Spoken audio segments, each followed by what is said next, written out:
Aku masih ngantuk, capek sekali badanku. Pagi-pagi harus bangun, mana baca Alkitab lagi. Coba perhatikan bacaan Alkitab hari ini, bahwa kerajinan dan perasaan tidak kenal lelah itu ada pada orang jahat, yakni dalam berbuat kejahatan. Oh ya, perundingan dilakukan Mahkamah Agama dalam menentukan hukuman yang pantas bagi Tuhan Yesus. Itu dilakukan pada waktu pagi-pagi benar. Berarti Berham harusnya merasa malu atas ketertinggalan dan kemalasan dalam berbuat baik. Yuk teman-teman, kita rajin mendengarkan guru, menguraikan kebenaran firman Tuhan, dan rajin melaksanakannya. Shalom anak-anak semuanya, senang sekali hari ini kita diberikan kesempatan kembali untuk belajar firman Tuhan. Tapi mari kita berdoa terlebih dahulu ya. Bapa dalam sorga, kami bersyukur, kami berterima kasih hari ini Tuhan masih berikan kesempatan kepada kami untuk belajar kebenaran firman Tuhan.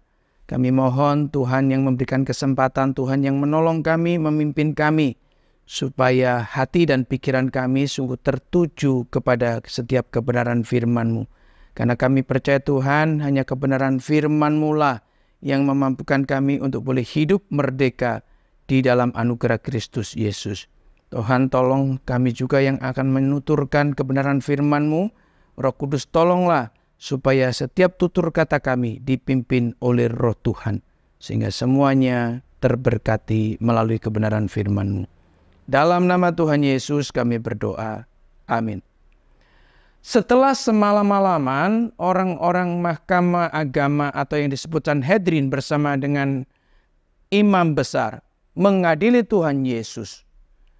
Pada pagi-pagi benar, biasanya itu memang agak gelap-gelap gitu, orang-orang Sanhedrin ini mengumpulkan imam-imam kepala, tua-tua Yahudi dan ahli-ahli Taurat untuk bersama-sama berunding memikirkan bagaimana supaya Tuhan Yesus secepatnya mendapatkan hukuman mati. Maka mereka bersepakat memikirkan ada caranya, yaitu bahwa di dalam diri Tuhan Yesus Kristus harus dituduhkan yang menimbulkan satu kejahatan pemberontakan, satu kejahatan yang menjadikan kenegaraan kerajaan Romawi itu kacau. Tuduhan apa yang harus diberikan? Yaitu Tuhan Yesus dituduhkan bahwa dirinya mengaku adalah raja orang Yahudi. Dan tentunya masih ada tuduhan-tuduhan yang lain yang harus diberikan kepada Tuhan Yesus Kristus. Dan mereka mencapai kata sepakat. Itu sebabnya segera maka Tuhan Yesus Kristus dibelenggu dan pagi-pagi itu juga dibawa menghadap ke Pontius Pilatus. Ketika mereka sampai di sana, mereka menyerahkannya supaya diadili oleh Pontius Pilatus. Tetapi mereka semua ini tidak ikut masuk ke dalam istana Pontius Pilatus. Karena mereka tidak mau menajiskan dirinya akibat mereka masuk di dalam istana Pontius Pilatus. Sebab mereka akan segera mengadakan ibadah raya atau perayaan Paskah. Anak-anak yang dikasihi Tuhan, di dalam pengadilan itu terjadilah dialog tanya jawab antara Pontius Pilatus dengan Tuhan Yesus Kristus. Anak-anak yang dikasihi Tuhan, dalam dialognya dengan Pontius Pilatus, Tuhan Yesus berkata, "Kerajaanku bukanlah dari dunia ini. Sekiranya kerajaanku dari dunia ini, pasti hamba-hambaku telah melawan dan tidak akan membiarkan aku diserahkan kepada orang Yahudi."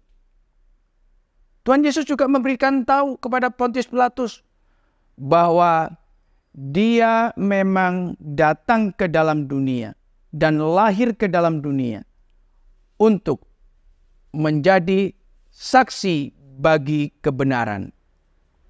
Anak-anak yang dikasihi Tuhan, dari dialog ini, dari perkataan Tuhan Yesus ini, maka Pontius Pilatus bertanya kepada Tuhan Yesus, "Engkaukah raja orang Yahudi?" Tuhan Yesus menjawab, "Engkau sendiri yang mengatakannya." Anak-anak, dari dialog yang seperti ini, Pontius Pilatus sebagai seorang yang biasa mengadili orang, sebagai juga orang yang cerdas di dalam kenegaraannya, Pontius Pilatus dapat menyimpulkan bahwa Tuhan Yesus Kristus bukanlah orang atau pribadi yang membahayakan bagi kerajaan Romawi. Dan juga bukanlah orang jahat seperti yang dituduhkan oleh orang-orang Yahudi. Maka Pontius Pilatus keluar dari istananya, berada di teras depan daripada istananya, bersama dengan Tuhan Yesus, berkata kepada banyak orang yang sudah menantikan di luar sana dan posisinya di bawah. Pontius Pilatus mengatakan bahwa di dalam diri Tuhan Yesus tidak ada kesalahan yang didapatkan. Tetapi semua yang mendengarkan perkataan Pontius Pilatus ini tidak puas. Mereka tidak bisa terima. Itu sebabnya imam-imam kepala mewakili banyak orang menuduhkan banyak hal-hal yang jahat kepada Tuhan Yesus. Dan ketika Pontius Pilatus sudah mendengarkan banyaknya tuduhan jahat kepada Tuhan Yesus, Pontius Pilatus bertanya kepada Tuhan Yesus, "Tidakkah kamu memberikan jawaban atas banyaknya tuduhan-tuduhan yang diberikan kepadamu?" Tuhan Yesus tidak memberikan jawaban satu kata pun. Dan di sini Pontius Pilatus sangat heran dan sangat yakin bahwa Tuhan Yesus Kristus bukanlah orang yang membahayakan bagi kedaulatan kerajaan Romawi. Bukanlah pribadi yang akan menimbulkan kekacauan terhadap kenegaraan kerajaan Romawi. Anak-anak, bertepatan hari itu adalah hari di mana Hari Raya Paskah akan segera diadakan. Dan menjadi satu kebiasaan bagi wilayah di mana Pontius Pilatus berkuasa adalah membebaskan seorang tahanan. Dan hari itu banyak orang yang berkumpul di halaman daripada istana Pontius Pilatus. Mereka menuntut bahwa kebiasaan atau tradisi itu tetap dijalankan pada hari itu, yaitu dibebaskannya seorang tahanan. Dan hari itu ada seorang yang bernama Barabas. Barabas ini adalah orang yang pernah mengadakan pemberontakan kepada kerajaan Romawi. Dalam pemberontakannya, Barabas juga pernah berhasil membunuh. Artinya bahwa di samping pemberontak, Barabas adalah seorang pembunuh. Dan ketika orang-orang itu berteriak meminta kepada Pilatus agar kebiasaan atau tradisi membebaskan seorang tawanan, maka Pilatus tidak mampu menolak. Pilatus justru bertanya kepada banyak orang itu, "Apakah akan aku bebaskan raja orang Yahudi ini?" Anak-anak yang dikasihi Tuhan, sepertinya Pontius Pilatus berpikiran baik, dengan harapan supaya orang yang sudah diberitahukan tidak bersalah inilah, yaitu Yesus Kristus, pasti dibebaskan oleh orang-orang Yahudi. Tetapi tidak demikian seharusnya. Seharusnya Pontius Pilatus sebagai seorang yang punya kekuasaan, punya kewenangan, hari itu tidak melakukan itu. Seharusnya Yesus Kristus langsung dibebaskan. Karena Tuhan Yesus tidak bersalah apapun. Tapi justru hari itu Pontius Pilatus melakukan ketidakadilan yang sangat besar. Kenapa dikatakan ketidakadilan yang dilakukan oleh Pontius Pilatus? Karena Pontius Pilatus telah menyatakan Tuhan Yesus Kristus sebagai seorang yang bersalah. Walaupun Pontius Pilatus tahu dia bukan orang yang bersalah. Yang kedua, karena Pontius Pilatus menyamakan diri Tuhan Yesus Kristus dengan Barabas, yaitu sebagai seorang pemberontak, sebagai seorang penjahat, sekaligus menjadi seorang pembunuh.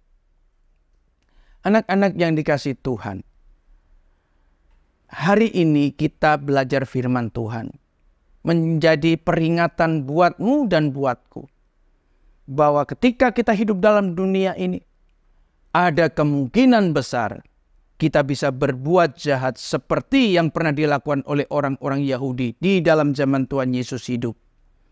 Bisa juga kita menjadi seperti Pontius Pilatus yang melakukan ketidakadilan yang sangat besar itu. Ingatlah, hari ini jikalau kita masih boleh hidup dan telah mendengarkan kebenaran firman Tuhan, mari kita tidak melakukan seperti apa yang pernah dilakukan oleh orang-orang Yahudi dan yang pernah dilakukan oleh Pontius Pilatus, yaitu melakukan ketidakadilan yang besar. Anak-anak, sekali lagi, mari kita hidup di dalam anugerah Tuhan, melakukan kebenaran firman Tuhan di sepanjang masa hidup kita, apapun keadaan yang ada di sekitar kita. Amin. Mari kita tundukkan kepala dan kita berdoa. Bapa dalam sorga, kami bersyukur dan berterima kasih jikalau hari ini Tuhan masih memberikan kepada kami kesempatan untuk belajar kebenaran firman Tuhan. Tolonglah kami ya Tuhan dengan Roh Kudus-Mu supaya kami menjadi orang-orang yang sungguh-sungguh tetap berdiri di atas kebenaran firman-Mu dan menjadi pelaku kebenaran firman-Mu. Karena kejahatan ada di sekitar kami, ketidakadilan akan merongrong hidup kami. Tapi biarlah kami tetap hidup di dalam anugerah cinta kasih Tuhan. Dalam nama Tuhan Yesus kami berdoa. Amin.